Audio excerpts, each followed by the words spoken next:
Gbogbo wa náà la rí báyìí wípé àwọn afẹ̀míṣòfò wọ́n wọ ilé ẹ̀kọ́ kan ní Ọ̀yọ́ State, wọ́n dẹ̀ jí àwọn olùkọ́ àti àwọn akẹ́kọ̀ọ́ wọ́n jí wọn gbé lọ. Ìkan nínú àwọn olùkọ́ yìí wọ́n dùbú ẹ̀ bí ẹni tó ń dú ẹran. Èmi sọ fún yín wípé àwọn ẹni tó ń ṣe àwọn nǹkan yìí ẹ̀sìn Islam ni wọ́n ń ṣe, àwọn gangan ni mùsùlùmí òdodo, torí pé ọ̀rọ̀ tó wà nínú Quran òun ni wọ́n ń tẹ̀lé.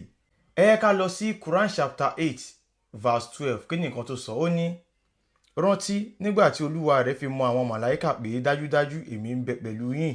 Nítorí náà ẹ fi ẹsẹ̀ àwọn tó gbàgbọ́ ní òdodo rinlẹ̀. Èmi Allahu yóò ju ẹ̀rù sínú ọkàn àwọn tó ṣàìgbàgbọ́. Nítorí náà ẹ máa gé wọn lọ́rùn kí ẹ sì máa gé gbogbo ọmọ ìka wọn. Ẹ rí i pé olùkọ́ yìí níṣe ni wọ́n gé e ní ọrùn. Quran yẹn ni wọ́n tẹ̀lé. Ǹjẹ́ ẹ tiẹ̀ ti fìgbà kan jókòó kẹ́ẹ̀kan tí ẹ bíra yín wípé ṣọ́lọ́run ṣó lè sọ ọ̀rọ̀ yìí bí wípé ẹ máa gé àwọn èèyàn lọ́rùn? Ṣọ́lọ́run lè sọ bẹ́ẹ̀? Tó bá jẹ́ pé Allah ló dá wa lóòótọ́ tó dẹ̀ ní agbára àti ṣe ohun gbogbo, kí ló dé tí ò pa àwọn ẹni yẹn fún ara ẹ̀? Kí ló dé tó ń sọ fún àwọn mùsùlùmí pé kán máa gé wọn lọ́rùn?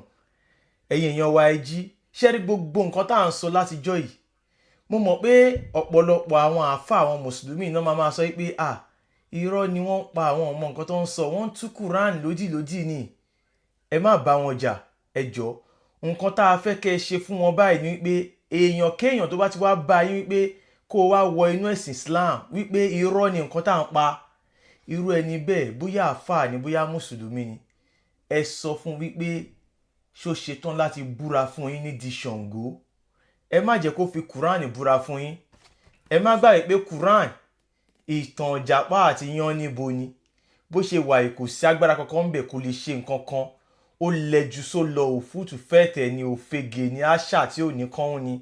Ìtàn lásán tí wọ́n kọ ní èdè àwọn ọmọ Lárúbáwá, ìtàn àwọn ọmọ Lárúbáwá, ìtàn ìjàpá àti yánníbo kò nítumọ̀. Tí ẹ̀kan máa sọ fún yín pé mo fi Quran búra fún yín, mo fi Kaaba búra, mo fi Allah búra, bó pé wà láìtàláì, ẹ̀yin èèyàn wa, irọ́ ni irú wọn pa, irọ́ ló ń pa. Tẹ́ ẹ bá fẹ́ kán búra fún yín ní òdodo, ẹni kan lọ búra fún yín nídìí Ṣàngó, Ṣàngó Olúkòso Ìyára náà, tàbí kí wọ́n lọ mumi Ayílála. Ṣé bí nǹkan tó ń sọ ṣe bó dá wọn lójú? Tàbí kí wọ́n lọ fi Ògún búra, kán lọ búra fún wọn ní ojúbọ Ògún. Ẹ̀yin èèyàn wa, ẹ̀sìn Islam irọ́ lásán ni. Nǹkan tó wà nínú Quran bó ṣe rí la ṣe ń kà á fún yín. Òdodo ni à ń sọ fún yín. Àwọn àáfà tẹ́rì Fúlàní ni wọ́n. Àwọn ni wọ́n ń lò nínú ìgboro wípé kí wọ́n máa gba agbára lọ́wọ́ wa. Á lè rọrùn fún àwọn ajínigbé láti wá jí wa gbé kán lè bá pa wá ní ìpàsípayọ. Mo sọ fún yín ẹ̀yin èèyàn wa, ẹ lọ dira, ẹ padà lọ sílé yín. Nǹkan tó bá ń ṣe nílé yín ni kẹ́ ẹ lọ máa bá wọn ṣe. Ẹ ṣòkígbẹ́, ẹ ṣe fọ́bọn, ẹ lọ dira. Àwọn ajínigbé ti wà káàkiri gbogbo ilẹ̀ Yorùbá. Kò sí nǹkan kan nínú ẹ̀sìn kankan tó lè gbà yín là o. Tẹ́ ẹ bá jẹ́ kán pa yín, ẹni tó kú ni tí ẹ gbé o, wọ́n pa yín gbé. Ọ̀nà kan tá a lè fi gbára wálẹ̀ nínú nǹkan yìí ni wípé ká kúrò nínú ẹ̀sìn Islam, ká padà lọ sílé wa. Nǹkan tó bá ń ṣe ká lọ máa bá wọn ṣe, ká lọ dira.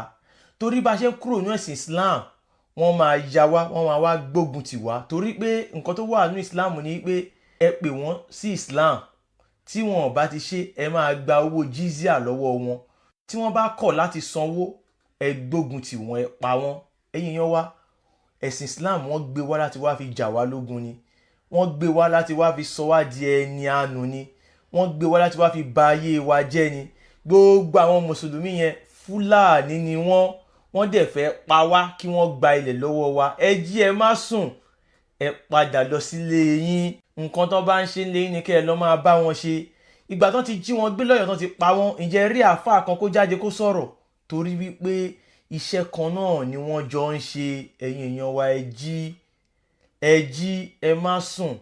Allah kò kí ń ṣe Ọlọ́run Olódùmarè, èrè lásán ni.